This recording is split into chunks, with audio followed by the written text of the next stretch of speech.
the end of the rainbow. The pot of gold was the Miami Dolphins' first championship.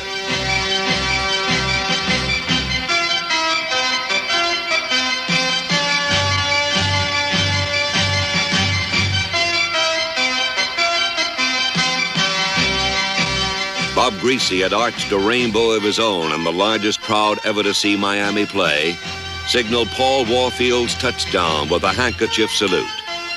It would not be their last, for the Dolphins played a perfect football game.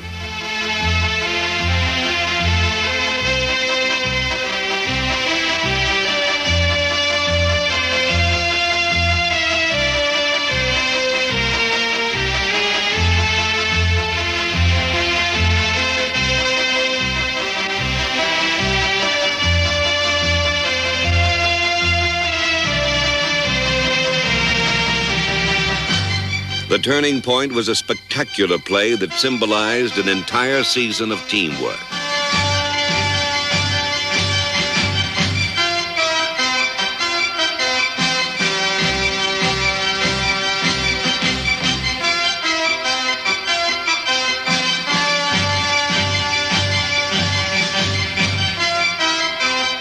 Dick Anderson's 62-yard trail of goal made Miami's miracle complete. The Colts were dethroned. The Miami Dolphins were champions of the American Football Conference.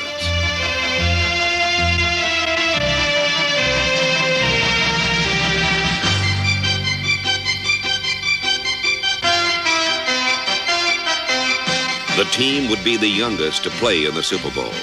And though that was doomsday for the Dolphins, the unhappy ending could in no way detract from the sensational sixth season that had gone before it.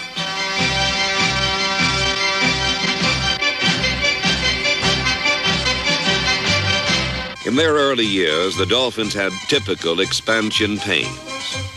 Then in 1970, a change took place. Don Shula, the NFL's winningest coach, came to Miami. Shula and his assistants, Clark, Armsparger, Keene, Scarry, Tassif, and Schnellenberger, made 20 roster changes and installed a complete new system.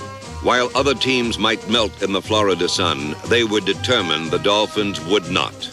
So a demanding conditioning program was a vital part of the new regime. In just 1 year, the new staff orchestrated a startling success. The team that had suffered 10 defeats in '69 earned 10 victories and a spot in the playoffs in 1970. So with sunshine superfans filling the Orange Bowl in anticipation of what Shula's second season would bring, the Dolphins began the 1971 campaign. It took a pass to Warfield with 2.5 minutes left to gain a tie with Denver. The season's second game brought Miami's first victory. In an awesome display of power, Jim Kick and Larry Zonka each ran for over 100 yards to beat Buffalo. The home opener saw an old Florida favorite on the bench, and 59 slips on the polyturf as the Dolphins slid to a 4-point loss to the Jets. With the new season now 3 weeks old, Miami had won only once, and the bright promise of the past seemed merely a prelude to disaster. In New York, the aquatic Dolphins ran wild in the rain. The Jets were zonked and kicked as Miami's big backs both went over the century mark for the second time. The early loss to the Jets was avenged, and the surging Dolphins were now in first place in the AFC's Eastern Division. On the team's first visit to the Coliseum, Greasy and Warfield stunned the Rams on the third play. The 74-yard bomb upset favorite Los Angeles and proved the Dolphins could beat the stronger clubs in the NFL. Jim Kick sat out game number 8, but his replacement, Mercury Morris, raced for 116 yards as Miami broke the Bills 34-0.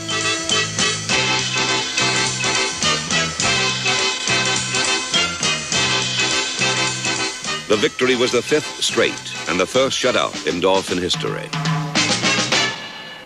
The no-name defense that accomplished it played in a frenzy of hitting that handed out beatings to the toughest teams in football.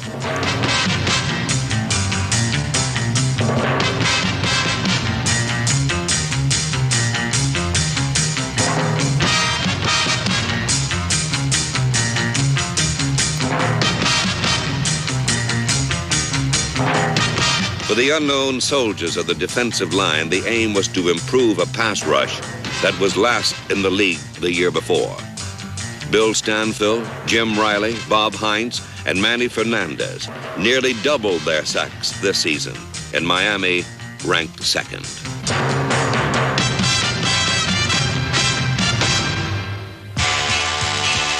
The heart of the Dolphin defense is its captain, 10-year veteran Nick Bonaconte.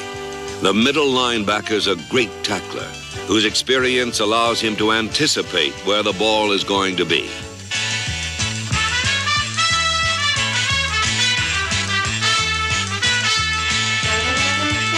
Bonaconte's leadership at linebacker was vital to Miami, for flanking him were 2 second-year men who made second-year mistakes.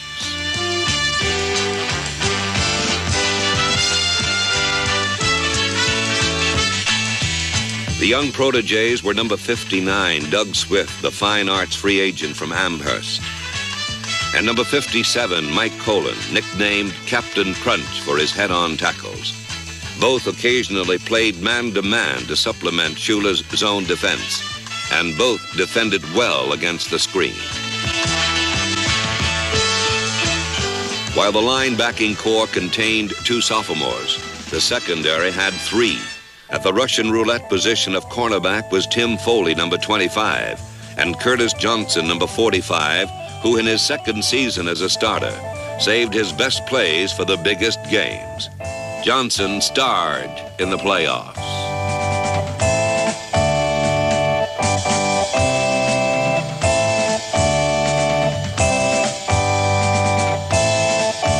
Foley, the academic All-American from Purdue, demonstrated in his first full season fine tackling ability and remarkable agility in going for the ball.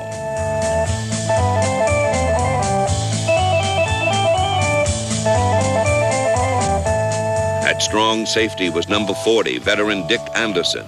His inspired play was a steadying influence on the young secondary. The 3rd sophomore was number 13, Jake Scott, a man of many moves.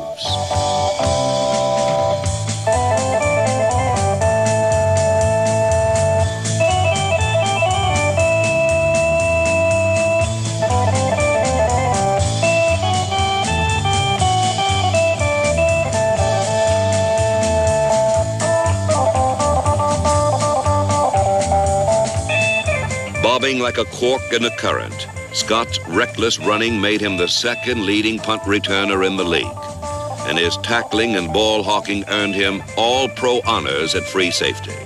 So this was Miami's young, no-name defense. By season's end, everyone knew who they were. The season's 9th game saw hometown hero George Myra get his first start as a Dolphin. But in the 2nd quarter, Miami trailed Pittsburgh by 18 points. Then Bob Greasy, who had been hospitalized with a stomach ailment, came off the bench. He and Warfield exploded for 3 touchdowns that beat the shell-shocked Steelers.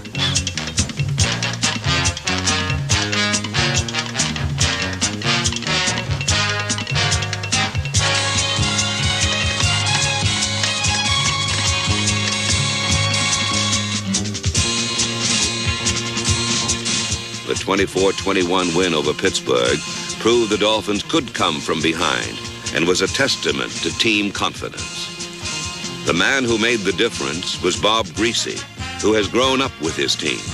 In his 5th season, the young quarterback was named the top player in the NFL. When Greasy puts his head in the huddle, he owns it, for his poise and intelligence work well within the Shula system.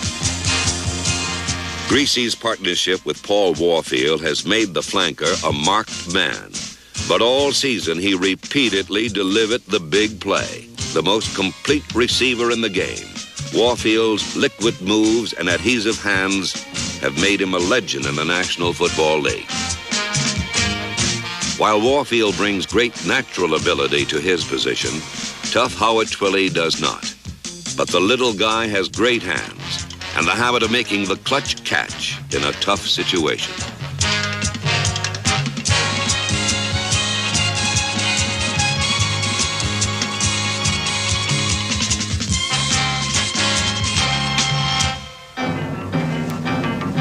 The offensive line formed a young but solid unit. The blocking of tight end Marv Fleming helped Miami lead the league in rushing.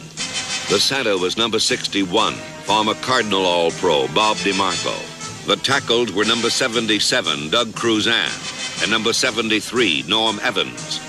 But the pulling guards, number 66, Larry Little, and number 67, Bob Kuchenberg, made the biggest noise. Kuchenberg fought his way off the sandlots and waiver lists to become the most improved player in the Howard Johnson colors. When All-Pro Larry Little pulls out to sweep, he puts fear into the eyes of opponents. He's a devastating blocker who spurns finesse to simply blow his man out of the path of the ball carrier.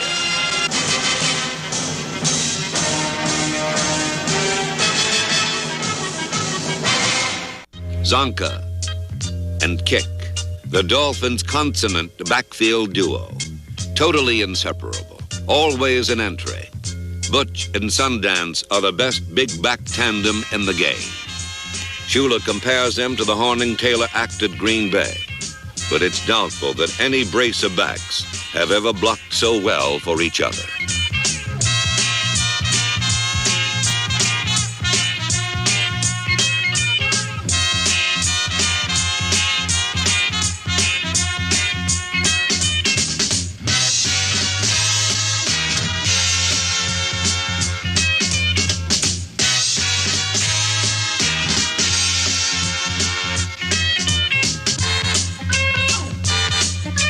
Jim Kick is one of the best all-around backs in the game. In each of his 4 years as a pro, Kick has topped 1,000 yards both running and receiving.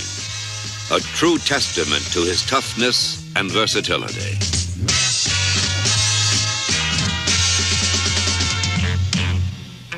Larry Zonka, the first Dolphin to gain over 1,000 yards, is a throwback to the classic old-time fullback.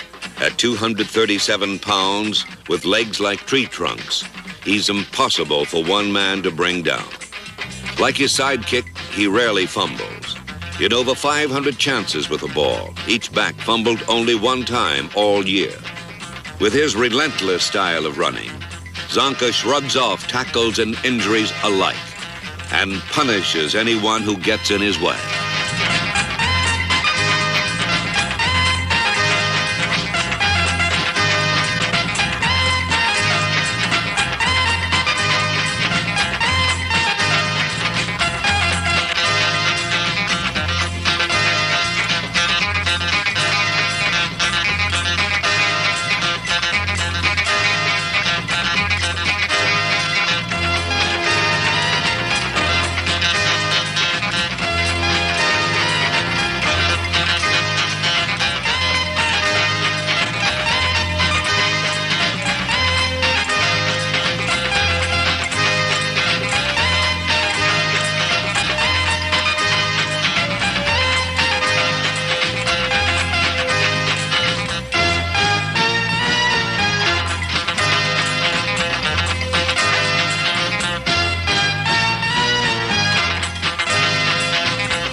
In Miami's power-oriented attack, Mercury Morris is the change of pace, the fastball.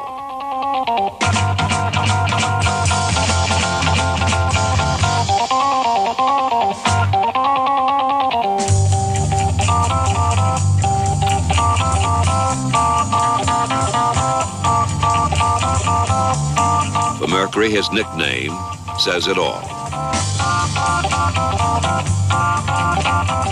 Number 1 is appropriate for Garo Yepremian. The smallest player in the pros kicked a club record 5 field goals in one game and was the leading scorer in football. In the season's 10th game against arch-rival Baltimore, the Dolphins were shut out in the first half and trailed the Colts. In the third quarter, the offense exploded for 2 touchdowns in 90 seconds, and it was a different ball game. Late in the last period, with the score tied, Bob Griese led his team on a calm march through the vaunted Colt defense. It left the issue up to Yepremian, who coolly kicked the winning field goal. Miami had its 7th straight win, and their amazing upward momentum continued.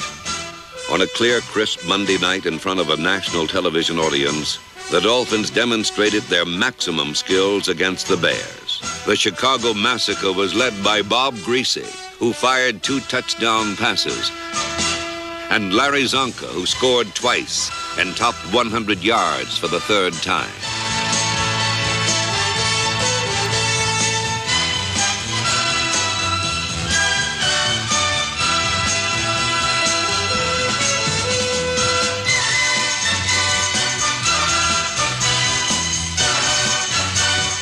The 34-3 slaughter ballooned the winning streak to 8 games, longest in the NFL, and gave Miami the best record in pro football.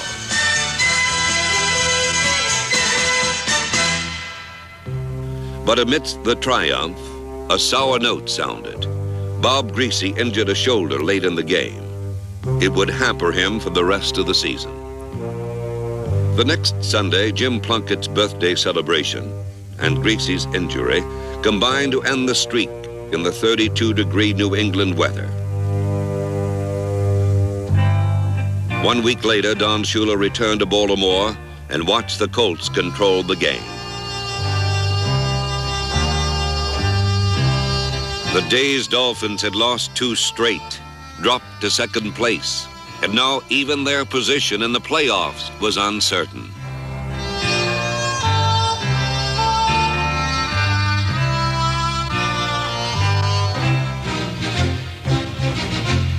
At the Orange Bowl in the season's final game against the Packers, over 76,000 saw their team regain the touch with their 10th victory.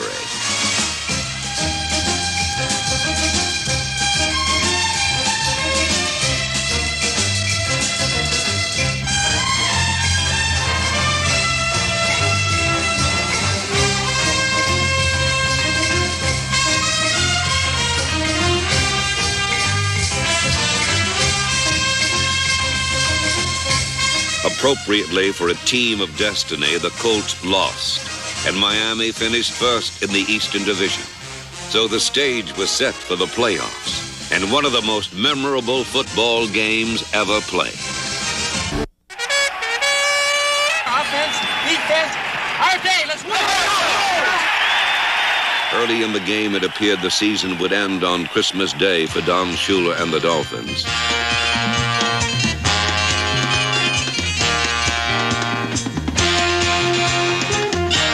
But Miami fought back, and midway through the 3rd quarter, trailed by only a touchdown.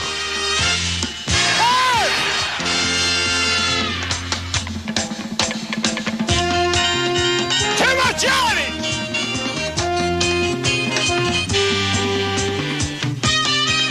All right, way to go, offense! For the first time in 3 grueling periods of play, Miami had drawn even, but not for long.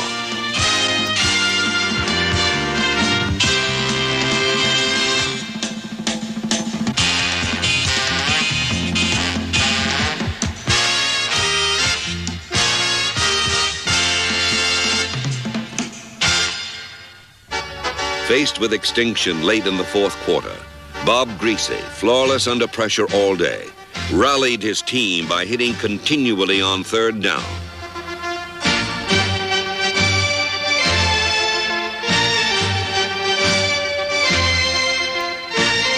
With time running out, the Dolphins had tied for the 3rd time. But with just over a minute, the Chiefs suddenly struck back.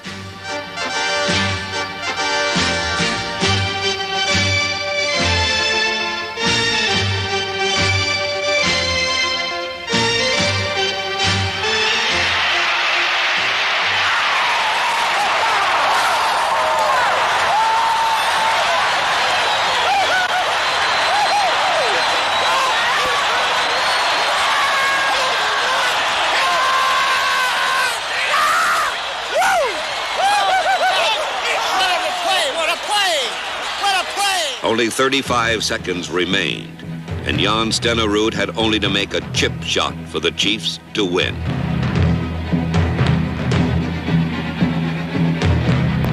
The Miami Miracle continued to sudden death overtime, where the first score would win.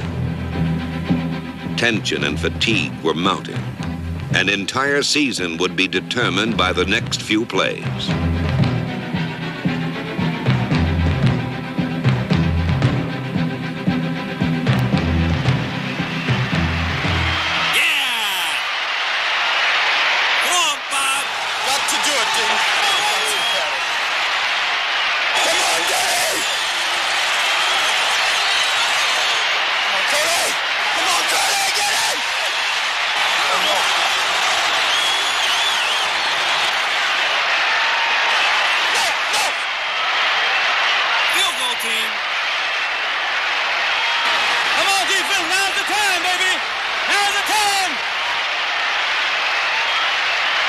How far, Carl?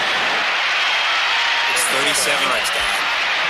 Harold Yepremian will attempt a 37-yard field goal.